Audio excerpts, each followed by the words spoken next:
Igreja Internacional. Palavra e vida.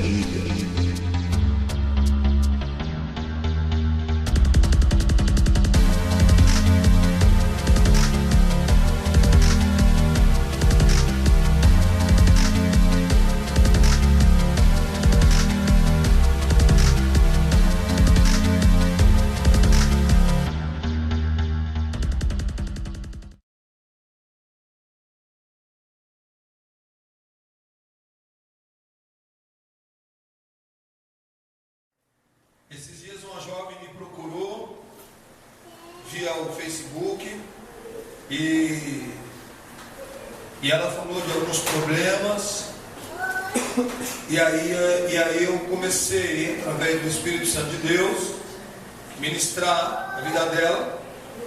E ela falou para mim assim, já tem muitos anos de igreja, né? Ela falou, pastor, eu estou então fazendo tudo errado. Aí eu falei, tá tudo errado. Casou de uma forma errada, aí da primeira vez separou, aí se juntou de novo com o homem, aí viveu uma vida sem prática de Bíblia, sem leitura de Bíblia, e aí viveu ouvindo profeta, né? Um dos maiores erros nossos hoje é os profetas de hoje. A gente tem que tomar cuidado com o que a gente ouve. E aí viveu a vida ouvindo profeta, ou seja, voltou para trás. E aí eu falei assim, olha, eu quero te dizer algo do Senhor. Deus, Ele só fala conosco através da palavra. E não pense que eu ouço a voz de Deus como uma voz de um homem, como eu estou falando para você e você está me ouvindo. Mas eu só ouço Deus através da palavra. A palavra de Deus, ela fala comigo e é a voz de Deus. Ela falou, ah, é, pastor? Eu falei, é. Ela falou, eu pensei que Deus falava com você, que você ouvia a voz dele. Eu falei, não, não ouço a voz de Deus. A voz de Deus é a palavra. Deus, Ele já deixou escrito a palavra dele para mim. Então todas as vezes que eu digo que Deus falou comigo, essa tarde, essa noite, significa que eu estava lendo a Bíblia e Ele me direcionou.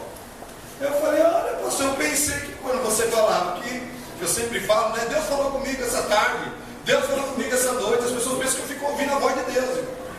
E a voz de Deus é a palavra. Significa que eu lendo a Bíblia, meditando na Bíblia diariamente. Então Deus, através da sua palavra, falou comigo. É assim que Deus fala conosco. E aí eu falei para ela, posso te fazer 3 perguntas? Se eu te fazer 3 perguntas, em 3 respostas eu sei se você está desviado, você vai para o inferno ou não. Ela falou, sério, pastor? Eu falei, sério. Eu falei, eu vou te fazer as perguntas. E aí eu comecei, eu falei, qual a tua frequência na leitura da palavra diária? Você lê a Bíblia todo dia? Ela falou, não, pastor, é muito difícil, de vez em quando eu tenho dificuldade de entender. Aquela desculpa básica de sempre, a dificuldade de entender. Segunda pergunta, eu falei, qual a tua frequência de oração? Quanto tempo você ora por dia? Ela falou, pastor, é difícil orar, porque uma hora é aquela oração básica, tipo, Senhor, eu estou indo dormir, ou põe a mão sobre o prato de comida e fala, Deus abençoe meu alimento, ou quando eu acordo, bom dia. Eu falei, ou seja, então você não ora, né? Ela, se você nasceu, não ora.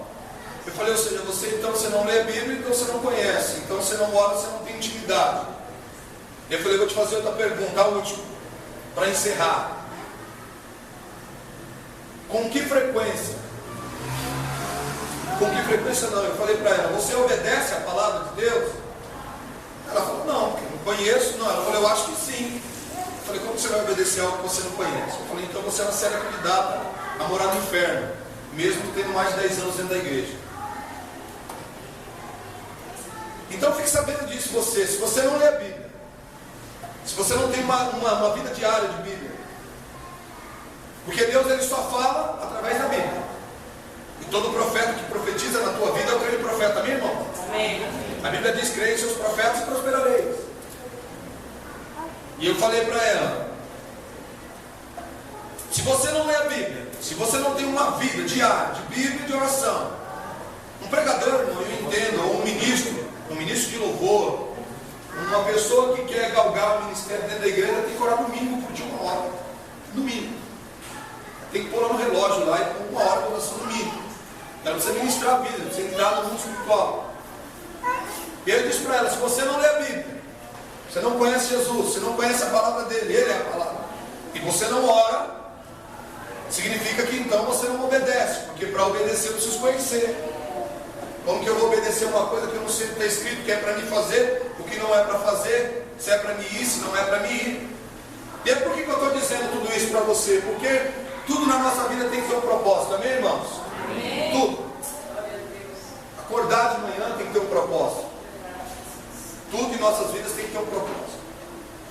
E você sabe que nós vamos entrar em 40 dias de jejum, amém? Dia 1º de maio, ao dia 9 de junho, estaremos 40 dias em jejum.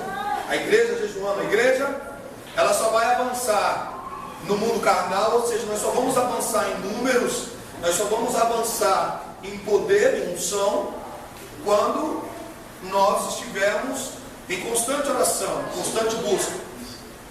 Eu aprendo, irmão, que eu não posso dar Jesus para ninguém, porque Jesus ele é uma pessoa. Eu não posso dizer que Jesus está dentro de você, senão ele é incorporado em você, não tem como. Mas o Espírito Santo de Deus, ele está em nós, ele quer agir através da unção.